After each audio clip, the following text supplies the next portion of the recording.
Does your puppy turn his nose up at his own chow because he wants some of whatever it is that you're having?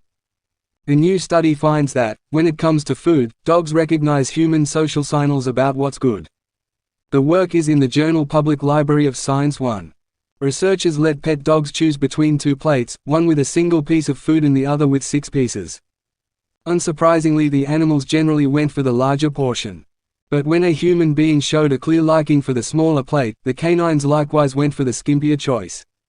The dogs apparently recognized and responded to the human's social cues. And not all cues were equally effective. When the human approached but did not touch the smaller portion, dogs ignored the attention-drawing gesture. For a social signal to influence behavior, it had to demonstrate intention. And the most effective cues also involved communication, such as looking from the food to the dog and back while talking encouragingly. For dogs, choosing a bite may depend on another's bark.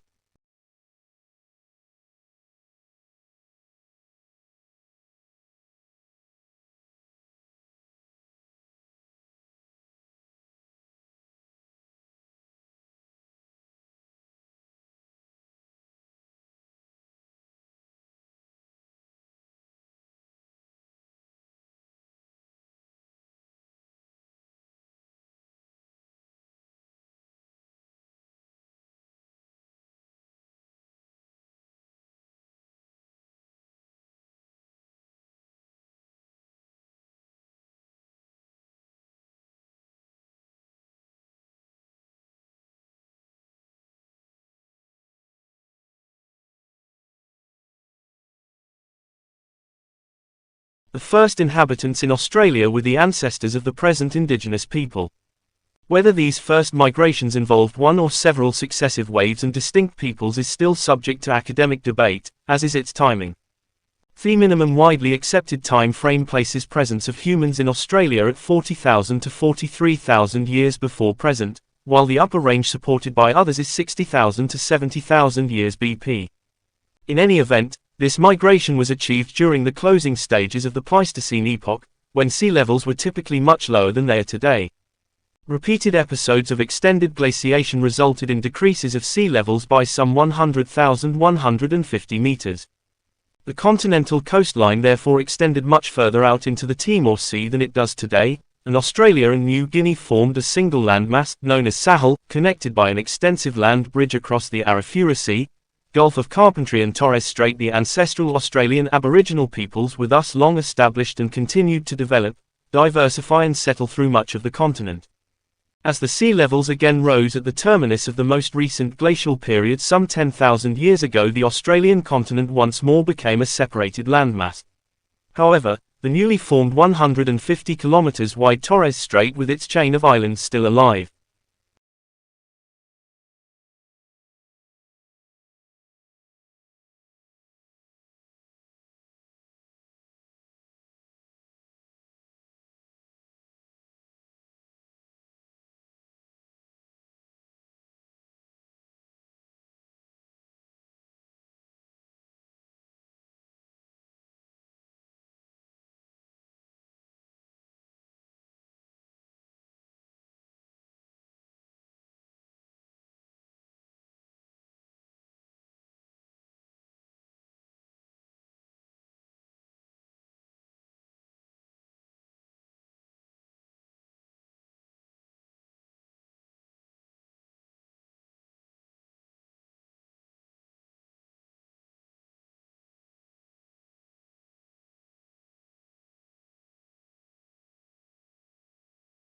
With a good system of crop rotation, and especially with the addition of any sort of fertilizer you may be able to come up with, it's possible to grow crops on a plot of land for upwards of 2-3 years at a time with good results.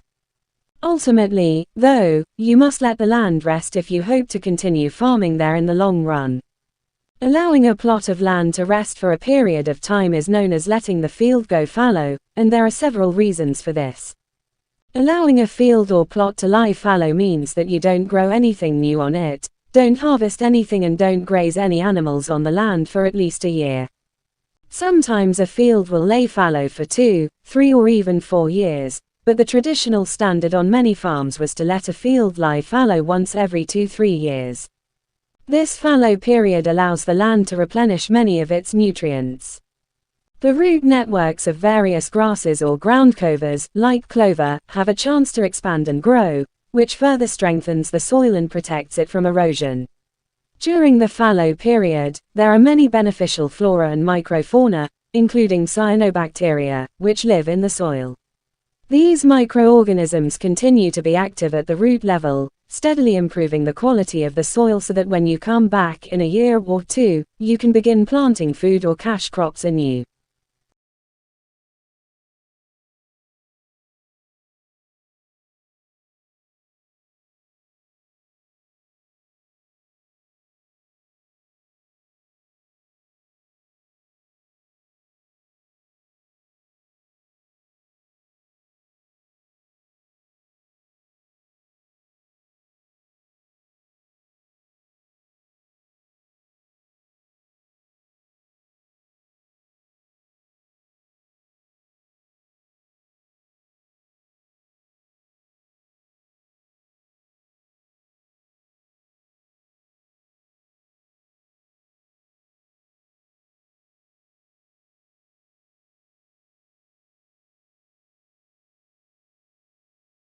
As economic troubles flare up around the globe, the earning estimates of American firms who do business abroad begin to flatten.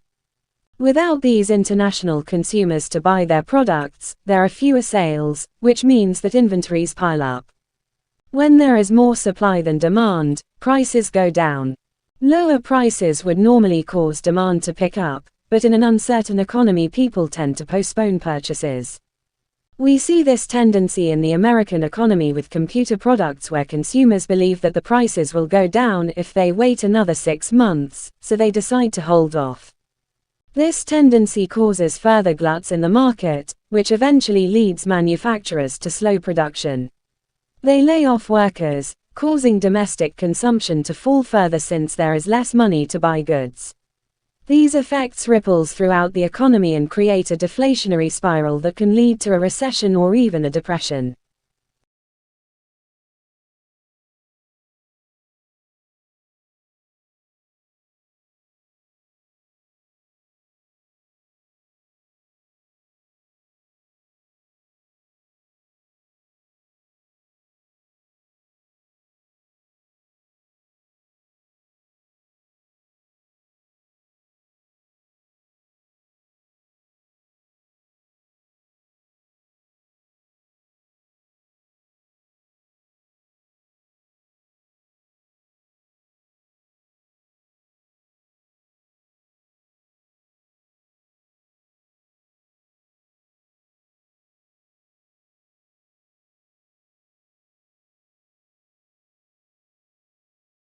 Is the purpose of history to promote a strong national identity and support national myths?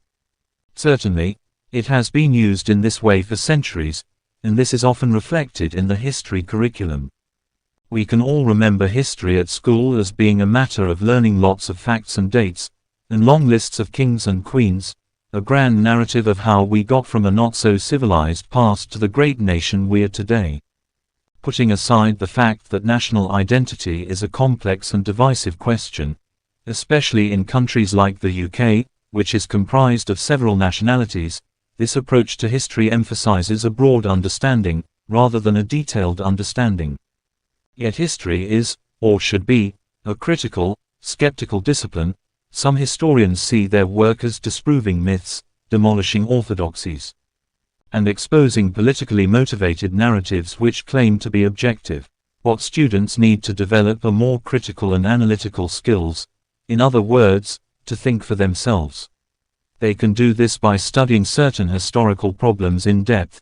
This involves being critical of the narratives presented by historians and skeptical of the myths preserved in the national memory.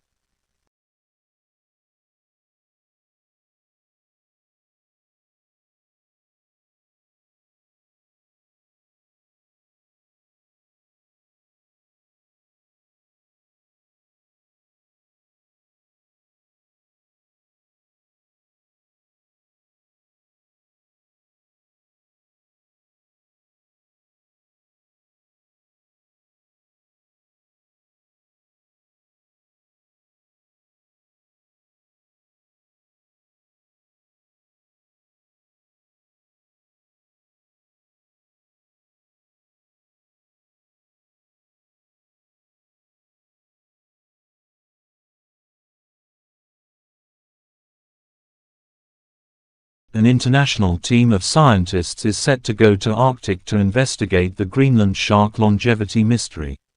The shark is known to be the longest living vertebrate animal on the planet Earth. One of the members is Dr. Holly Shields, a physiologist and senior lecturer in the Faculty of Life Sciences at the University of Manchester.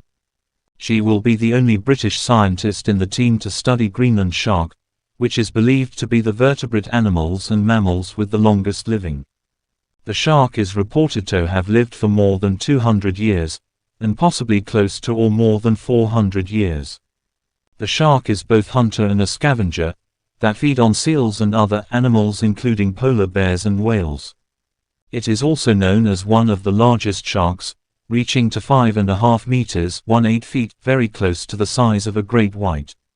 The research team is commissioned by the Greenland government and will conduct the research on board the multi-purpose research vessel Sanna, operated by the Greenland Institute of Natural Resources. A Greenland shark is estimated to be able to live for 400 years according to Science magazine. Professor Shields expects to gather sufficient data of Greenland shark, a top predator in the Arctic Sea.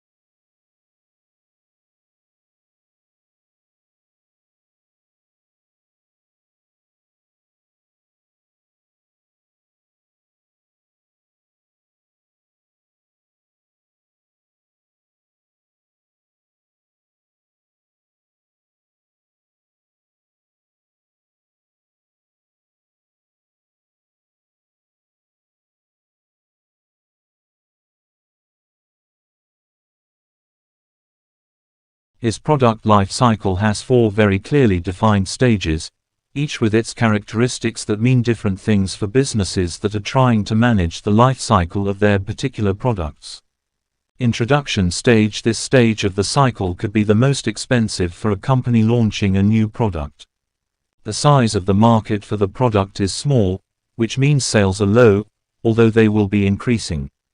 On the other hand, the cost of things like research and development, consumer testing, and the marketing needed to launch the product can be very high, especially if it's a competitive sector. Growth stage. The growth stage is typically characterized by strong growth in sales and profits, and because the company can start to benefit from economies of scale in production, the profit margins, as well as the overall amount of profit, will increase. This makes it possible for businesses to invest more money in promotional activity to maximize the potential of this growth stage. Maturity stage. During the maturity stage, the product is established and the aim for the manufacturer is nowadays onto one market share they have built up. This is probably the most competitive time for most products, and businesses need to invest wisely in any marketing they undertake.